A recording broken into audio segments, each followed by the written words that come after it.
Hello, ladies and gentlemen, and welcome back into another edition of Keytime Sports. Please like, comment, share, subscribe to Keytime Sports right here on YouTube, Key City Sports on Instagram, right here on Instagram, and the keyonmillions.co. Here is my media feed. Here is my profile so that you will know it is me.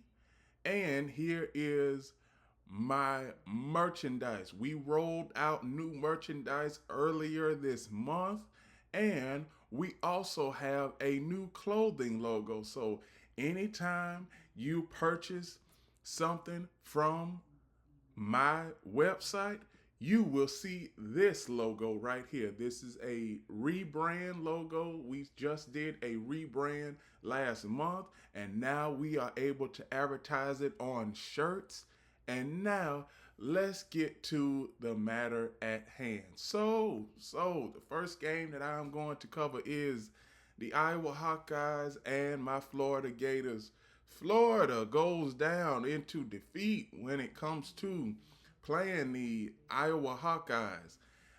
And I said this. I said that at the start of the tournament, I said that the Gators, they would repeat. And I was very confident. But going into last night's game versus Iowa, there was a lot of times where some of the shot selection was bad, and also they had when it came to the turnovers, that put them behind. And as you can see, our Hawkeyes scores when it comes to Cam Mayu, he had 6 points in 21 minutes. Cooper Koch, 12 points in 28 minutes. Bennett Shirts, 13 points in 40 minutes. Taven Banks, 20 points in 30 minutes. Kyle Combs, 6 points in 33 minutes. Bench production, they had a four-man rotation. Alvaro Figueras, 14 points in 18 minutes. Trevin Jarek, 0 points in 3 minutes. Tate Sage, 2 points in 13 minutes. Isaiah Howard, 0 points in 14 minutes. Now we get to the Florida Gators. Alex Condon, 21 points in 35 minutes. Thomas High, 19 points in 39 minutes. Ruben Chalil, 0 points in 19 minutes. Boogie Fanlin, 7 points in 36 minutes. Xavier Lee, 17 points in 29 minutes. Bench production, three-man bench rotation. Micah Haldington, 0 points in 10 minutes. Urban Kalesver, 5 points in 19 minutes. And Isaiah Brown, 3 points in 13 minutes. So, Florida Gators were the defending champion. Now, since the champion has been knocked out, anybody, and I do mean anybody, can get to the Final Four and win the championship. So here is the efficiency for the Hawkeyes and the Gators last night. From the floor, Hawkeyes was 26 of 51. Gators was 23 of 46. 3-point percentage, 6 of 19 for the Florida Gators, 7 of 24 for the Iowa Hawkeyes. Turnovers, like I said, turnovers. Florida had more turnovers than the Iowa Hawkeyes. They had bad shot selection. Also, when it comes to rebounds, Iowa, they had more offensive rebounds than Florida. Defensive rebounds, Gators had more defensive rebounds than Iowa. But there was one thing that caught my attention. The last 9 seconds of the game. It's basically where Florida messed up. And I'm going to say this, I am a huge diehard Florida Gators fan. But coming out of the timeout, Florida, they should have been, they shouldn't even had anybody on Iowa that's a 3-point shooter. They shouldn't even given him airspace. because as you can see, the guy who had the ball and he had so much airspace. This was the airspace.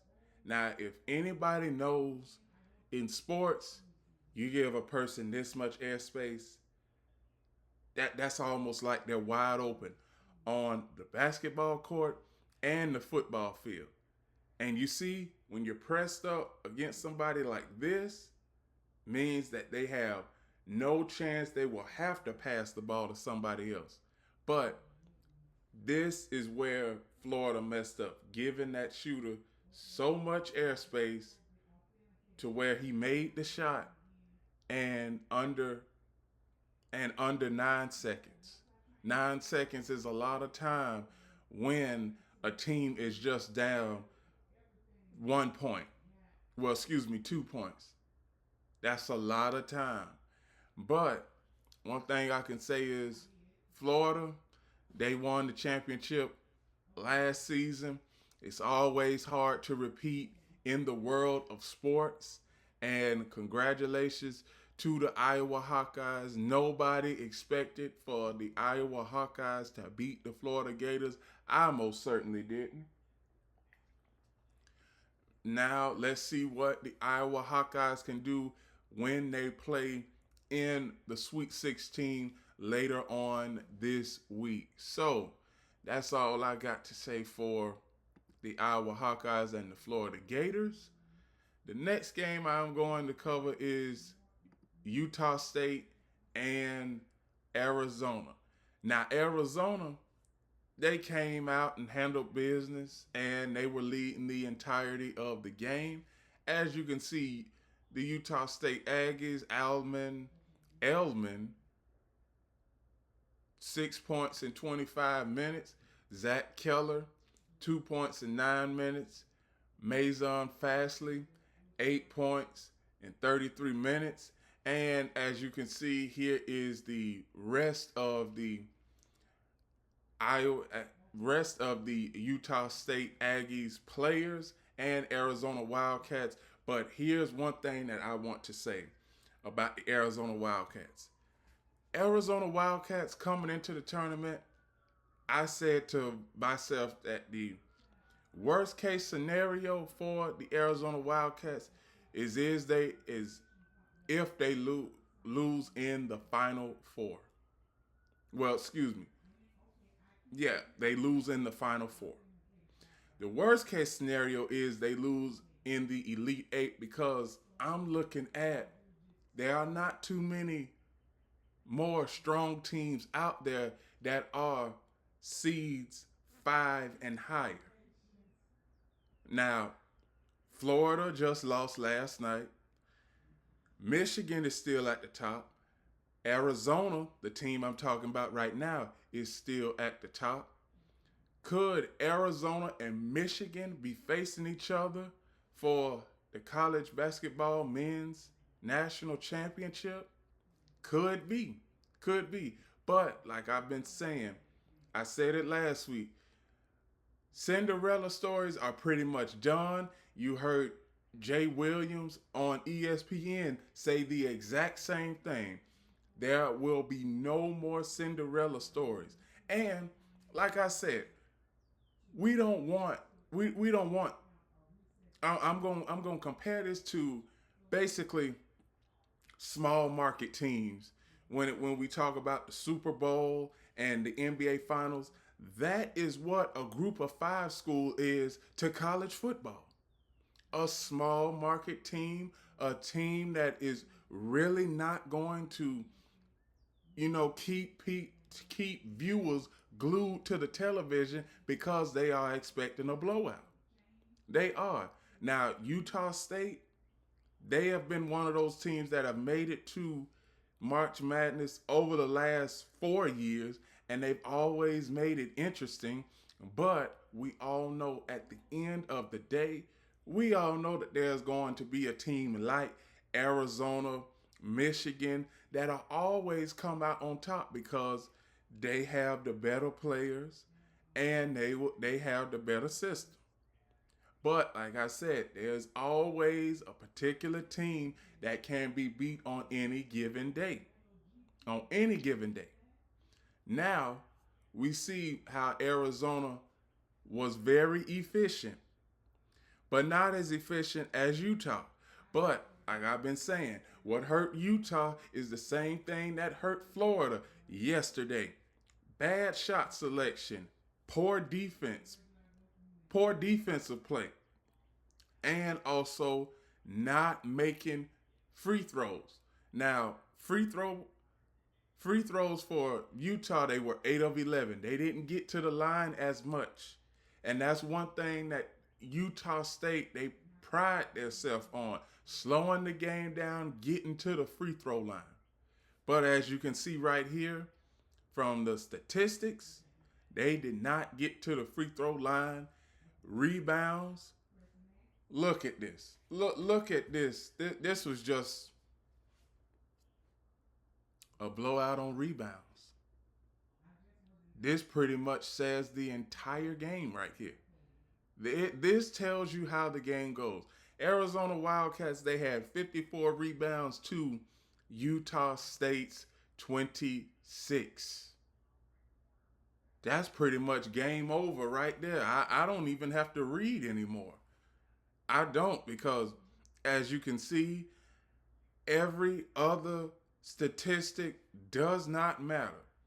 And I'm going to tell you, Arizona, they had more turnovers than Utah State. But the one statistic that matters right here, rebounds, plus 28 in rebounds. I don't even know why this game was still this close. Because anybody that has a rebounding advantage of plus 28, you're supposed to blow out your opponent by 40. By 40. But let's see this. Turnovers. Arizona did have twice as many turnovers almost 3 times as many turnovers as Utah State. So Arizona, they didn't look too great as far as turnovers, but they won this game strictly by offense and defensive rebounding. It wasn't by free throws because, free throws, they got to the line more than Utah State did, 27 of 39 from the free throw line. But this should have been a blowout, and the final score doesn't indicate how one-sided the game actually was. Now, the next game I am going to cover is the Miami Hurricanes and the Purdue Boilermakers. Now, Purdue, they have a chance at making the Final Four. Their percentage went up. It went up to 17%. Before, the Purdue Boilermakers percentage was 7.5%. Now, let's look at the Miami Hurricanes from a basketball perspective. And as you can see, I'm going to let y'all look at these statistics while I tell you all how the game went. And as far as efficiency, rebounding, and everything. But there's one thing that I already foreshadowed.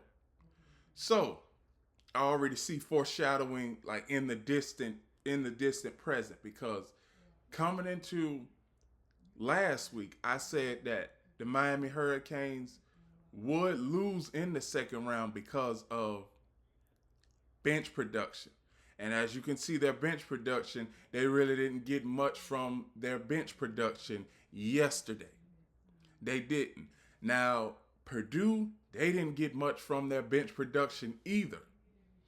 But like I always say, when it comes to college basketball, if your first 5 isn't balanced, then it doesn't matter what your bench production does. It doesn't. Now, and the reason why I say it doesn't matter, because as you can see, look at Purdue. Look at this. Their five players had 19, 8, 11, 12, and 24. Bench production for the Boilermakers 0, 0, 0, and 5. If Purdue Boilermakers, if they want to make it to the Final Four and the men's national basketball championship, they are going to have better production from their team in the next couple of days, because Thursday will be the next day. That will be the round of 16. The round of 16 is about to start. And for the Miami Hurricanes, as a school, it's been a tough few months for the Miami Hurricanes. You lose in the national championship back in January in football, and you lose in the second round when it comes to college basketball. That is what you do.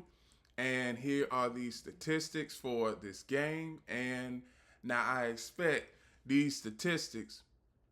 Now these statistics, when it comes to free throws, pretty much one-sided, like the last game that I just talked about. 21 or 22 for the Purdue Boilermakers from the free throw line. 8 of 10 for the Miami Hurricanes from the free throw line. Points in the paint, +8 for Miami. Offensive rebounds, +10 for the Miami Hurricanes. Defensive rebounds, +2 for the Purdue Boilermakers. Largest lead of the game was 7 for Miami, and largest lead of the game for the Purdue Boilermakers was 11. Now, Purdue, they led this game for almost 70% of the game. So they pretty much was going to win this game no matter what, because I already said that Miami Hurricanes didn't have a strong enough team to go all the way to the Elite Eight or the Sweet 16.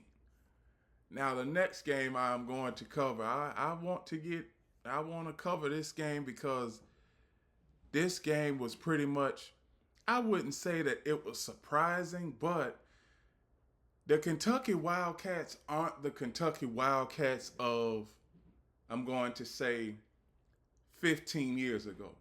Now, there was a stretch from the middle of the 2010s, the late 2000s and the early 2010s, where you could basically book the Kentucky Wildcats to be in the Elite Eight or the Final Four. But obviously, as of right now, you don't see that, because there are 5 players, 2, 4, 6, 18, and 20. I sound like I'm giving out multiplication tables. 2, 4, 6, 18, and 20. That's what you got from your starting 5 if you are a Wildcat fan. Bench production, 4, 1, 3, and 5. You didn't get much from your bench production, but at this time of the year, you're not going to get much from your bench production, because most of your starters are going to play 30 to 35 minutes in every game that they advance to in March Madness. Now, the Iowa Cyclones, they are number 2 in their respective conference. And one thing about it is Blake Butchman, he was only 1 point away from everybody on the Cyclones starting 5 to be in double figures. 9, 20, 10, 26, and 12. And then you see their bench rotation 1, 1, and 3. You can't get nowhere when you have your bench production only scoring 5 points. That is not going to get you anywhere. It's not going to work in college basketball, and it's certainly not going to work in the NBA. I don't even know how yes, I do. I do know how Iowa State was able to make it to this game and how efficient they were because they got to the free throw line more times than the Kentucky Wildcats. When it comes to turnovers, Kentucky, they put themselves behind the eight ball. They had 20 turnovers to Iowa State 7. When it comes to three-point shooting, they made the same amount of three-pointers, 9. And when it comes to the largest lead of the game, 23 points for the Iowa State Cyclones, and for the Kentucky Wildcats, 12-point lead. That was their largest lead. Now, for the Kentucky Wildcats, I don't think that they are a basketball school anymore. It seems like that Kentucky is trying to become a football school, but all you Kentucky fans out there, I think we may need to do a wellness check because you used to dominate in basketball almost every time when I was in, I'm going to say this, when I was in elementary school and middle school, every time I looked at ESPN when it comes to college basketball, it was always Kentucky all across the screen. Now you don't even hear Kentucky like that no more. You hear UConn, Gonzaga, Kansas. You hear Kansas way more than you hear Kentucky. And don't even get me started about the Wildcats football program. They haven't done anything since the 1960s. Well, excuse me, let me go back even further, 1940s. They haven't done anything since the 1940s. And it seems like when it comes to Kentucky, you're going to be on a downward spiral again this coming season when it comes to football and basketball. But all I got to say is this was pretty much a blowout, and I pretty much came up with my story at halftime of this game because Iowa was leading by 18, and everybody, and I do mean everybody, had already booked Iowa to the next round. So as you can see, Kentucky, they ain't really the favorite like they were. But when it comes to UConn, this leads right into my next point. UConn has always, the last 5 years, UConn has always been in the Sweet 16, the Elite 8, or they've made it to the Final Four. The last 5 years, you can book the UConn Huskies being in the Sweet 16. Now they about to go to the Sweet 16. The Sweet 16 starts Thursday. The UCLA Bruins, we already knew that UCLA Bruins, they pretty much the same thing as Kentucky.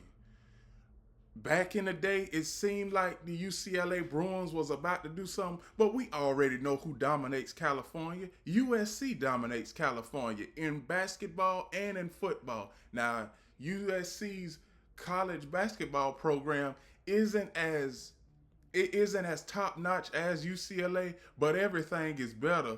Now, UCLA, they're just second fiddle to USC.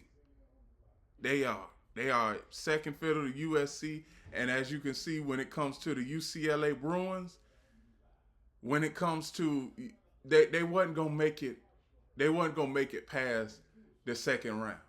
They wasn't, and I said that.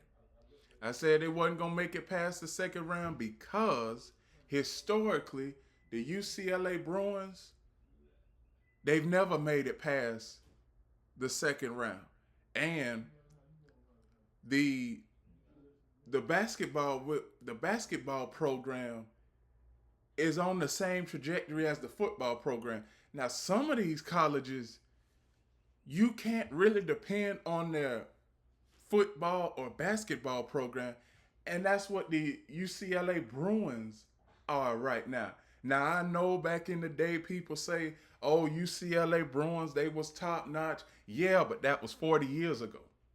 That was 40 years ago, and we need to start the past and history. That's all good and stuff to look back on, but everybody, we got to start creating new memories. And I'm not just saying create new memories as far as from a sporting aspect. I'm talking about life in itself. Everybody's got to start creating new memories because you just don't want to be looking back at, oh, this memory from 15 years ago. Man, I had it. I mean, I was on the ball 15 years ago. But like I said, everybody is pretty much so focused on, going back and looking at memories of the past. But when it comes to life and sports, you got to create moments for the future, not just in sports, but for life in general. And see, most of these fan bases, they are so stuck on the past. So when it comes to the dynamics of how to build the team, you got to build the team in the word I'm looking for. You got to build a team in today's time. Today's time, we know it's 2026. We all know that you got to financially supply these players no matter what league you're in and no matter what level of sports you are in. Now they starting to financially supply these high school sports players. Now, do I think that high school sports players, they gonna run into a problem with this? I do. I think that they're gonna run into a problem because the projections of what I'm hearing, you can have the top-notch player in the state, in any state, make $2 million, while an average player makes 50,000 on the field or on the court. Or if you're playing hockey, college hockey, well, excuse me, not college hockey, but high school hockey. Now, see that's a slippery slope that high school athletics, they are gonna have to come to grips with, because it's happening. It's happening right before our eyes. I believe at the end of this decade, we are going to run into a problem. The same thing that we have when it comes to NIL in college, that's the same exact thing that we are going to have in high school athletics, whether it's 28, 29, or 2030. That is going to happen. But as far as UConn, they went out and they handled business. UConn is another team that has been pretty much consistent every time they make it to March Madness. They make it to the Sweet 16, the Elite 8, Final Four, or they win the championship. So UConn, they have a good chance at winning the championship again this time around. And as you can see, when it comes to their statistics, everything, it was pretty much, no, I wouldn't say pretty much overwhelming, but we knew UConn was going to handle business. We did know that. So that's all I have to say about UConn and the UCLA Bruins. Good luck to the UCLA Bruins as far as coming back and being better next season. So, next topic. The Tennessee Volunteers and the Virginia Cavaliers. I said that the Tennessee Volunteers would win this game, and I was right. I was right, and for most of March Madness, I have been right, but there have been some games where have been downright surprising.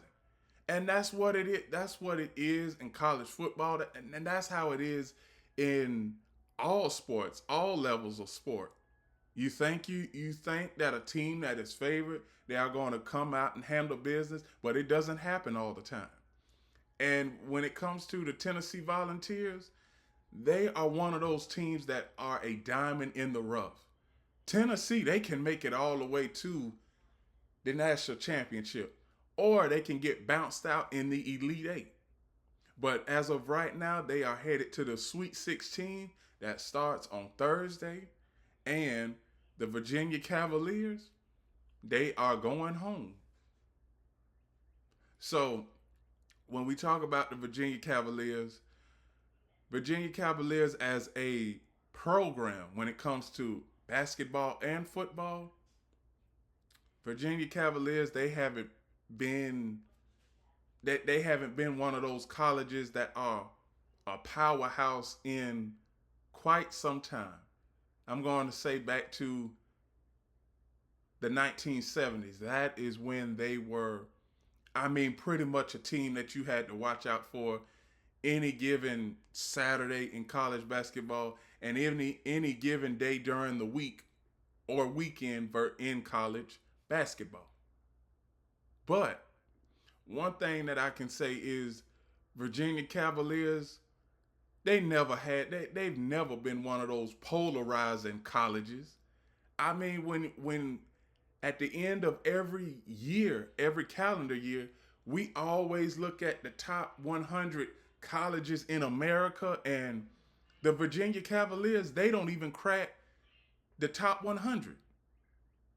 They don't. They don't crack the top 100, and I don't see the Virginia Cavaliers cracking the top 100 at the end of this year. Because it's already March 23rd, and it feels like that this year is running away. It seemed like this year just started 3 days ago. That's what it feels like to me, and I'm pretty sure to my audience and anybody that watches, I'm pretty sure y'all agree with me too. That's what I think. I'm pretty sure y'all agree with me too. But as far as the Tennessee Volunteers, let's see how far the Tennessee Volunteers can go. Their nickname for the Tennessee Volunteers, they are the Big Orange for a reason. But I don't think Tennessee is gonna win the national championship. I just don't. I rather put Alabama. I rather put Alabama in the Final Four before I put Tennessee in the Final Four. And I'm gonna get into Alabama a little bit later because this show is not even halfway over.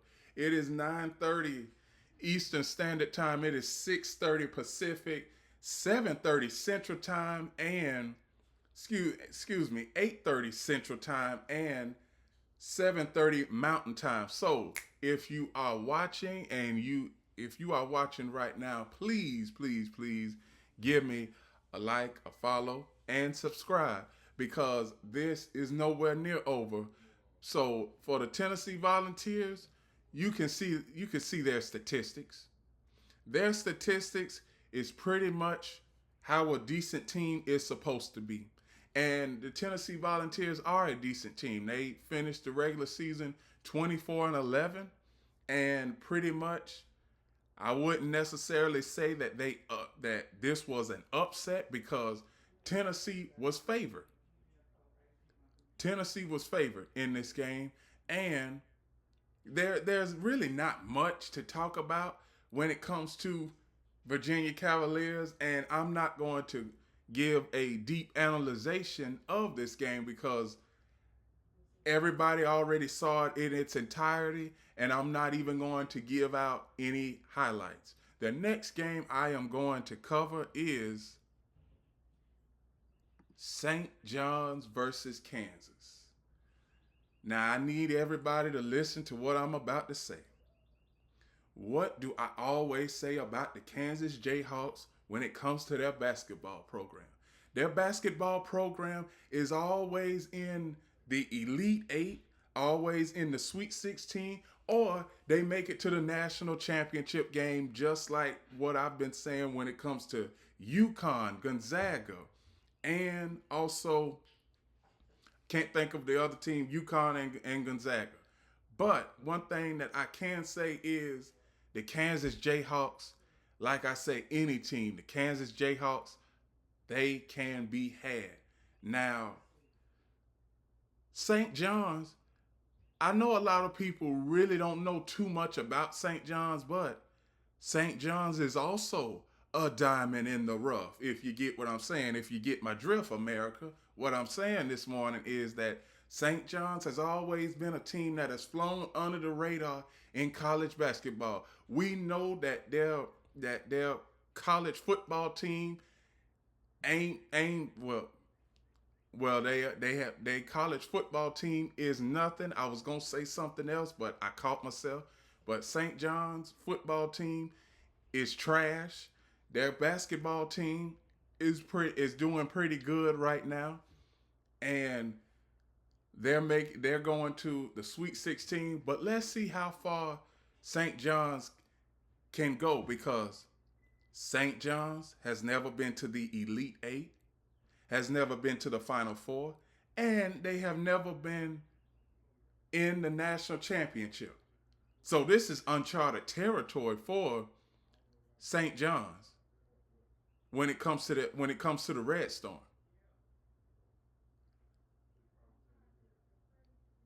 Also, when it comes to the Kansas Jayhawks